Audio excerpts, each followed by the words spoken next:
Hey there, thank you for listening to our Big Time Talker podcast, live in San Diego at San Diego Convention Center. We're smack dab in the middle of the American Library Association's annual conference and exhibition. Thousands of book folks are here, from publishers to authors to agents. And one of them is joining us here in the studio. He's an award-winning author. On top of that, we're going to talk to Craig Cooke in just a second. First, though, big thank you to SpeakerMatch.com, the world's largest online virtual speakers bureau. If you're a meeting planner and you're looking for a great author or a speaker to come out and talk to your group, well, there are a bunch of them at SpeakerMatch.com, and maybe you are an author or a platform speaker and you'd like to be out there more. Check out that very robust platform, SpeakerMatch.com. Thanks for sponsoring our show.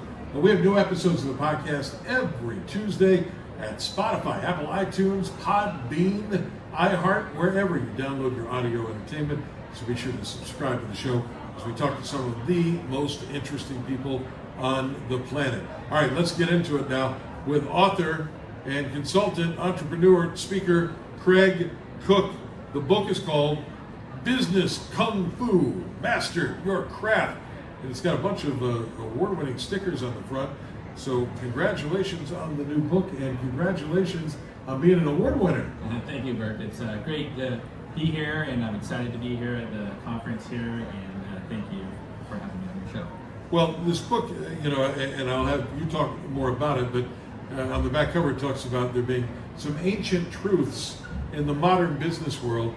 How is it that you came to sort of correlate Kung Fu and business and put them together in the book? So I studied Chinese Kung Fu from the age of 17 to 25 really intently, and I started my company at the age of 25. So a lot of the principles and learnings that I achieved from that whole process of studying Chinese Kung Fu I applied to running my company, actually structurally, our mindset, discipline, perseverance, all these things that were actually put into play. So you did it in your own business, but then what inspired you to write it down and to put a book out? Because that's a big deal. That's a hard thing to do. Probably, I'm going to guess here, harder than you thought it was going to be. Yeah, honestly, it took me 12 years to get Did it finished. really? Yes.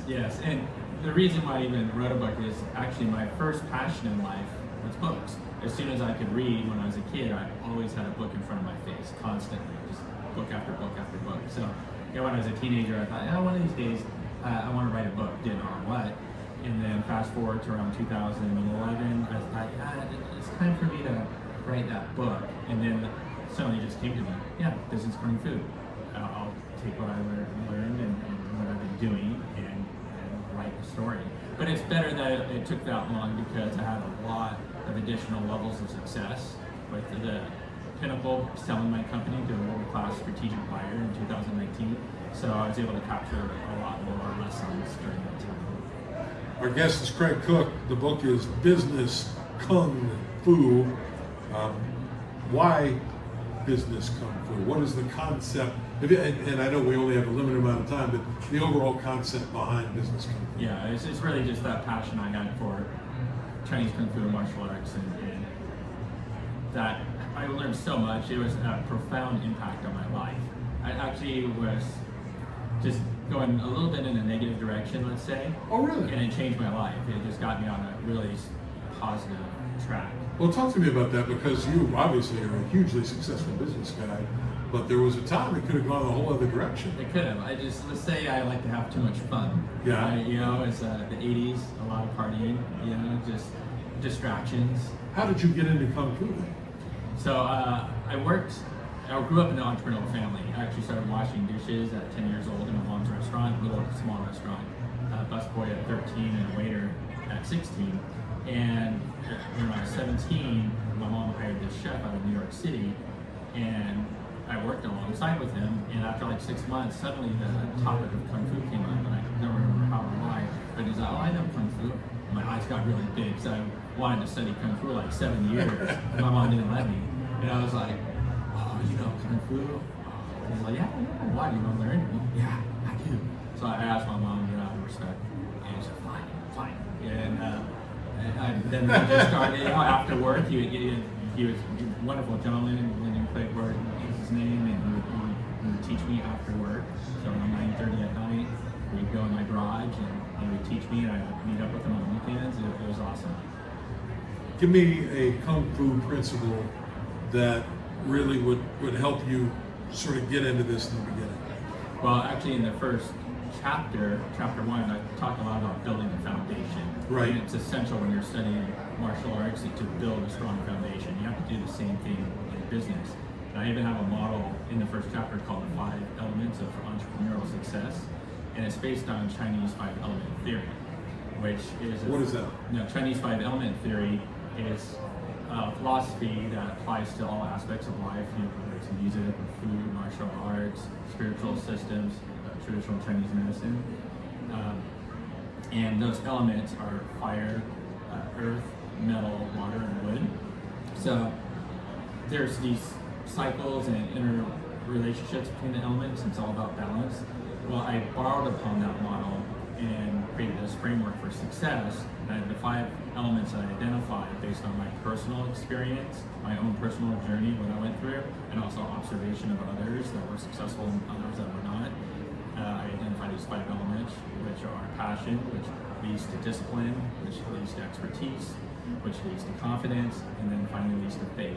And there's a cycle and a relationship again between these elements, and it's all about balance, because we can have excess or deficient conditions in each of these elements, and we have to be in balance.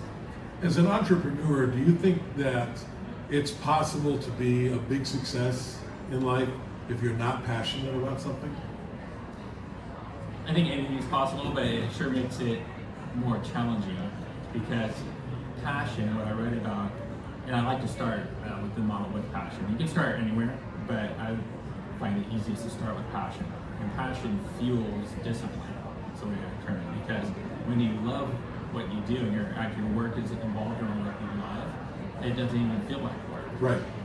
You show up every day, not even thinking about having to show up. You just show up, which is the first layer of discipline that I talk about, which sounds kind of simple and funny, but not everyone shows up. That's exactly right. Yeah. So passion really fuels that. But at a certain point, even if you're passionate about your business, there are days that become a grind. It's just the way life is. Of course. And that's where that discipline element really needs to kick into gear to take it to the next level. Craig Cooke is our guest. The book is Business Kung Fu, Modern Strategy, Ancient Truth. It's a multi-award winner. And you talked about doing martial arts pretty steadily for 7 years. Yes. And then as you get into business, were those principles in the back of your head the whole time?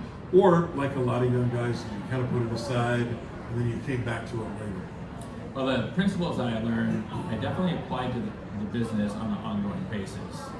And there are certain aspects too with discipline and perseverance that just stayed with me the entire time.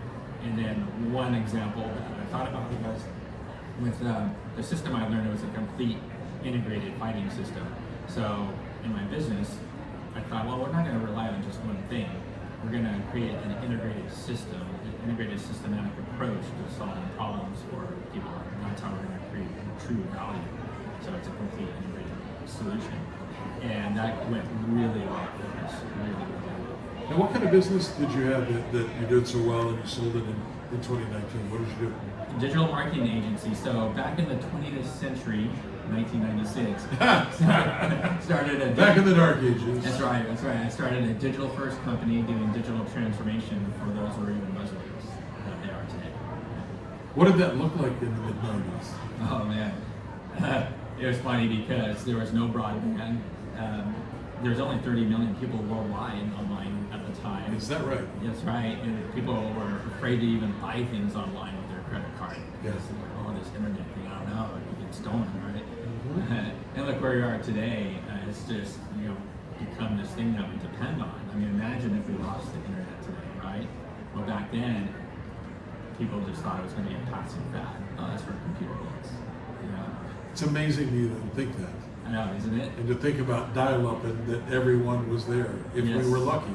If we were lucky, that's right. And if you had dial-up, well, if someone was on the phone, you had to wait till they were off the phone to jump online, and you had to fight for that phone line, right, to even jump online. So different than the way it is today. One of the principles in the book is the importance of training to be a champion.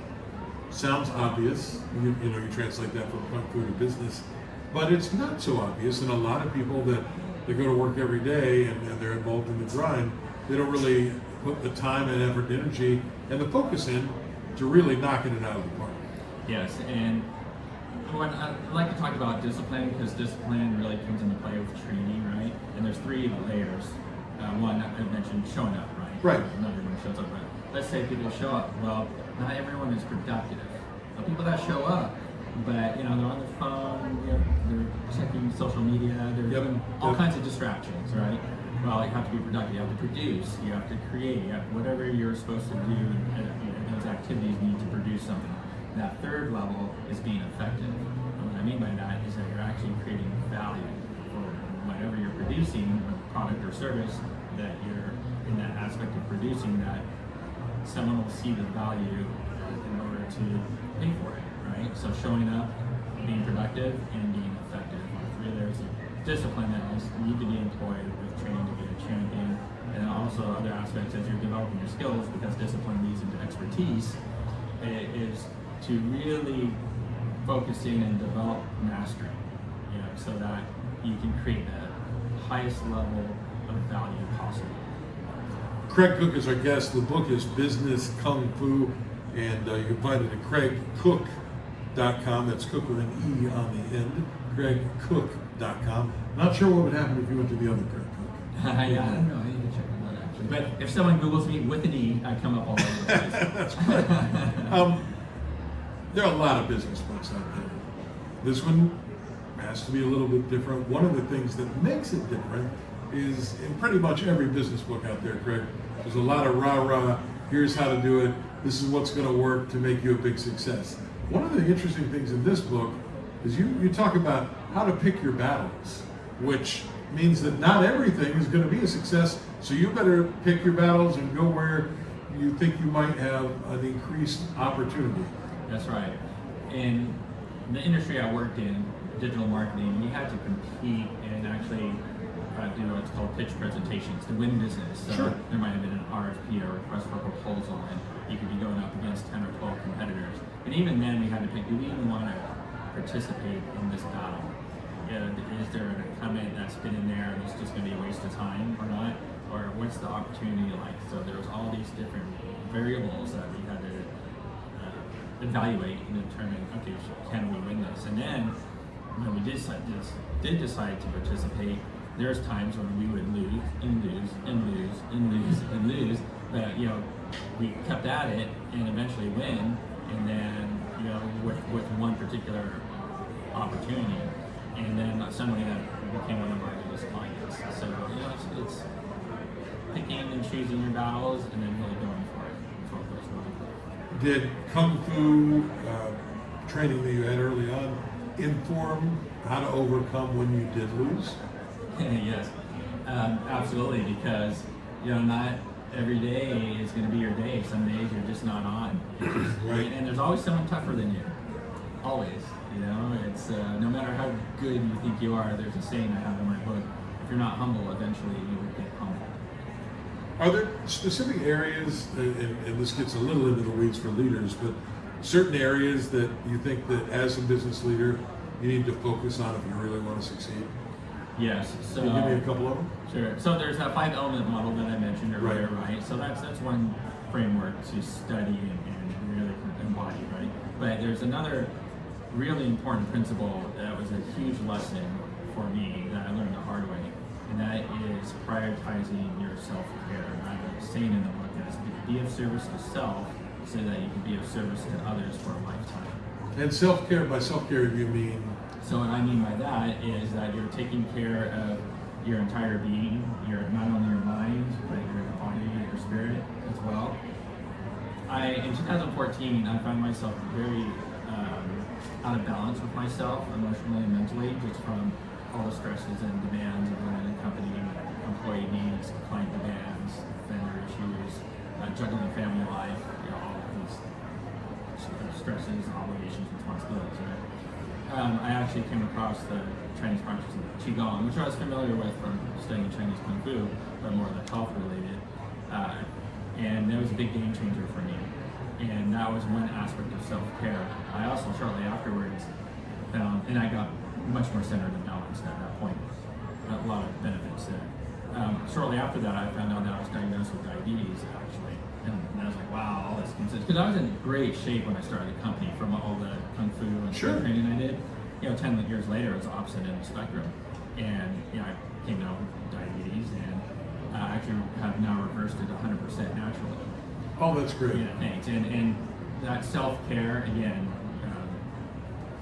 from the physical body to the spirit body to the energy body, and that's like the traditional Chinese energy medicine perspective and how to look at things, is really important so that your entire being is healthy and then that you can perform at an optimal level. And that's what I mean by be of service to self, so you can be of service to others for a lifetime.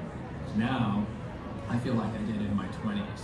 I'm not going back to that other condition that I was in, and I am ready to be of service to others for the rest of my life. How'd you let it get so out of whack? Was it just a lot of late nights at the office and bad food? And tell me about how that happened. Yeah, I was just so.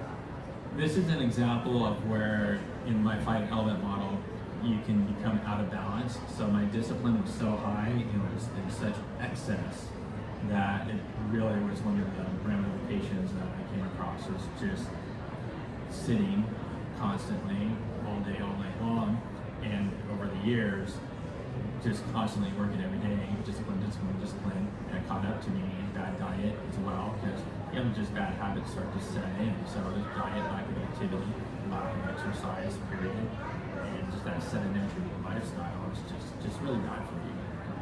So now it's different. And now it's in the rearview mirror, too. That's right, 100%.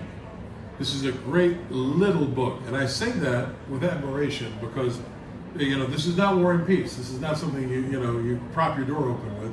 This is something you could read maybe a chapter or two before you go to bed at night and let it seep into the subconscious and come out with something meaningful in it. Thank you for that, because I've been getting a lot of feedback on that people really appreciate the concise nature of the book. You get to the meat of it. You get to the meat of it, yeah. I don't talk a lot, actually. I'm a man of few words, so I kind of get to the point. So the same thing with my writing. It's a good thing, I think. Business Kung Fu is the name of the book. It looks fantastic, too, by the way. Cover art's great. Oh, thank you. And it's printed in full color all the way through. And I wanted it to be an experience, because when I had my business doing digital marketing, it's all about experiences. Yep. Right, creating optimal experiences. So I wanted the book to be an experience for readers and have that additional value there. Business Kung Fu, Master Your Craft, Modern Strategy, Ancient Truth. Craig Cooke is the multi-award-winning author, and this is a national bestseller. Congratulations, and thanks for being here. Thank you so much, Bert. Pick up Craig Cooke's book at craigcooke.com, Amazon.com, Yes. Barnes & Noble. Not yet, but I'm working on it. All right. I know you'll make it happen because you have that Kung Fu discipline. That's right. You can also ask for it by name at your independent bookstore near you. Business Kung Fu from Craig Cooke. Hey, thanks so much for listening today. We appreciate you being here. Thanks also to our show sponsor, SpeakerMatch.com, folks at Headline Books, for setting us up here in San Diego with the American Library Association's annual conference. For my special guest, author Craig Cooke, I'm Burke Allen, live in San Diego. Now, wherever you go, whatever you do, make it a great day. Bye, everybody.